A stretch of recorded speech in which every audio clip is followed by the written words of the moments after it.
Я сегодня занимаюсь сушением чеснока. В своей сушильной машинке хорошо чеснока много. И хочу с вами поделиться. Я его буду в сушильной машине. У меня как раз очень много вопросов. Что за машина, откуда она у меня, нравится мне, не нравится. Я вам хочу немножечко рассказать. Сушильную машину я брала в интернете. По-моему, 70 евро она стоила. Она у меня ровно год. Мне она понравилась. Единственное, я бы больше ярусов себе купила. У меня, по-моему, всего лишь 5. Сушит прекрасно. Мне очень нравится. Я сушу на ней и рыбу, и мясо, и яблоки, и апельсины, и бананы. У меня даже еще есть немножечко заготовочки. Вот, смотрите. И это сушеные чипсы мясные. Обалденно вкусные, обалденно просто. Улетают на ура. Также я вот сушу и яблоки, и апельсины, и бананы. И если они высушены, вот этим уже овощам сушеным уже месяца 2. Хранятся прекрасно. А кто не пробовал бананы, это просто вообще космос. Обязательно попробуйте. Также сушу рыбу. Но рыба, она имеет специфический запах. И я даже выношу сушильную машину в сарай, и она у меня в сарае там сушится. И прекрасно, когда потом кушаешь, очень даже вкусно. Машинка у меня самая простая, наипростейшая. Всего 2 кнопки. Одна включить и выключить, а другая градусы. Но я в основном все сушу на 70 градусов, часов 6. Смотрю, если подсохло, убираю уже, а если нет, даю постоять ей буквально полчасика, чтобы она остыла. И снова запускаю на еще часа 2-3, ну сколько я считаю нужным, подсушить еще свой продукт. Вот такие небольшие, необычные листочки, поддоны у нее. Они ставятся друг на друга и снимаются хорошо. Так очень-очень удобно. Смотрите, если вдруг вы хотите сделать пастилу, у меня для пастилы специальные поддоны не шли. Так есть же такой хороший лайфхак. Берешь обычную кухонную бумагу, вырезаешь из нее нужные себе формы круг, форму себе, закладываешь, и уже пастилу можно сушить на этой бумаге. И также в этих поддонах. Если вы что-то мелкое сушите, да, например, вот есть мелкий чеснок, нарезаешь, когда чесночок, и он меленький, то он может выпадать. Точно так же можно постелить бумагу для выпечки, и на ней точно так же прекрасно все сушится. Вот в такой коробке она пришла. Видите, название вот здесь вот можно повнимательнее посмотреть. Если кому-то надо, могу оставить ссылочку под видео. Видите, даже показано, что можно сушить. Я, в принципе, попробовала уже все из этого. Говорю, уже даже рыбу и мясо. Обалденно вкусно. Вот год пользуюсь, правда в восторге.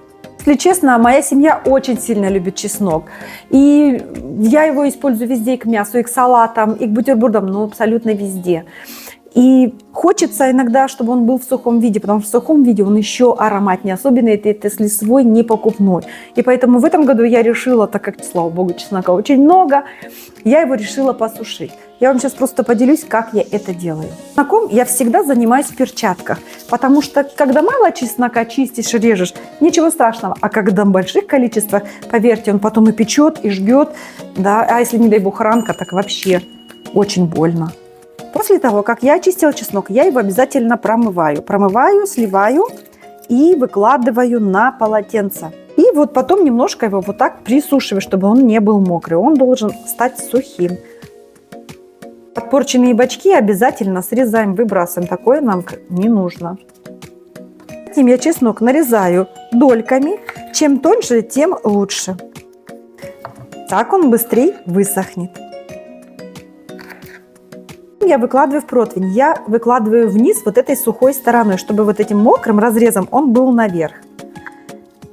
Также стараюсь все одинаково порезанные дольки класть потолще, например. Они у меня будут на одном противне, а вот такие тоненькие, вот такие меленькие, я вот сложила уже на отдельный противень. Это для того, чтобы весь крупный чесночок у меня будет стоять на нижнем уровне. Вот я уже его нарезала, приготовила. Видите, как легко собирается. Я собираю, ставлю на низ, потому что снизу как больше жара. А вот этот тоненький чесночок, он у меня уже пойдет наверх. Сейчас я все это закрываю и запускаю машину. Все, она у меня стоит на 70 градусов. Все, сейчас ровно через 6 часов я вам покажу, как будет уже выглядеть наш чеснок. Хочу сказать, чеснок надо высушить прям до ломкости, чтобы он прям ломался, чтобы не был влажный, прям хрустел аж. Ну вот мы высушили свой чеснок, он у нас очень даже сухой. Сушили где-то 15 часов, потому что через 6 часов он был влажный, через еще 6 часов еще влажноватый, не до ломкости. Поэтому сушили где-то 15 часов. Теперь он высох так, как нам надо. Сушили мы его в гараже, потому что очень сильно пахло, и мы не могли это дышать. Вынесли в гараж, и вот так вот он у нас высох. Даже теперь даже немножко просыпался. Сейчас легонько, просто сразу скажу, если хотите, чтобы не так долго сох, надо просто еще тоньше резать. Смотрите, нижние какие прям аж высохли, аж до темноты. Кстати, хочу также сказать, что чеснок можно делать разной стружкой. Можно совсем в порошок, а можно такими крупиночками. Сейчас покажу. Вот такими крупиночками можно, видите, они такие довольно крупные. Или в мелкий порошок, вот как обычно продают в магазине, где мы посыпаем. Вот я буду делать как в магазине, мелкой стружкой. Далее я наш весь чеснок высыпаю в таз.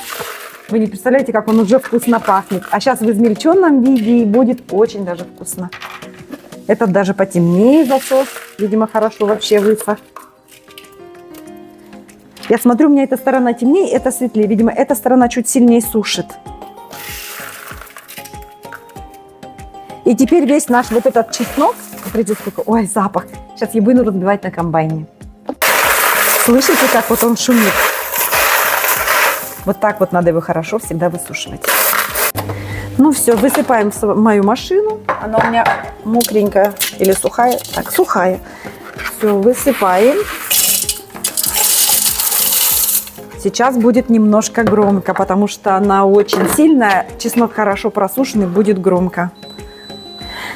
Я на этой машинке сейчас буду разбивать ее на турбо. То есть я подержу минутку, остановлюсь и еще на пару минут, пока не будет нужная мне консистенция.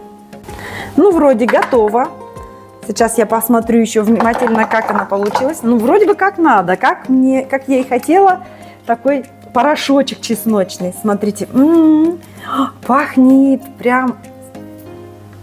Вот такая получилась чесночная приправа у нас на этой сушильной машине. Вот смотрите, сколько ее много. Да мне тут хватит на год, может даже на больше. Смотрите, какая классная. Ну просто мелкий порошок. Прикиньте, как это вкусно будет в суп, на бутерброды, на авокадо. Ну это же будет космос. Хоть в зажарку, хоть куда. Я хочу сказать, каждый может продробить себе до нужной ему консистенции, какая нравится. Хотите чуть крупнее, хотите чуть мельче. Но это идеальный способ сохранить чеснок. Теперь я его выкладываю в сухую стеклянную баночку и закрываю обязательно крышечкой резиновой или можно пластмассовой. Вы не представляете, какой запах. Если его добавить в бутерброды, в суп, в авокадо, в салаты, он мгновенно отдает свой вкус и аромат.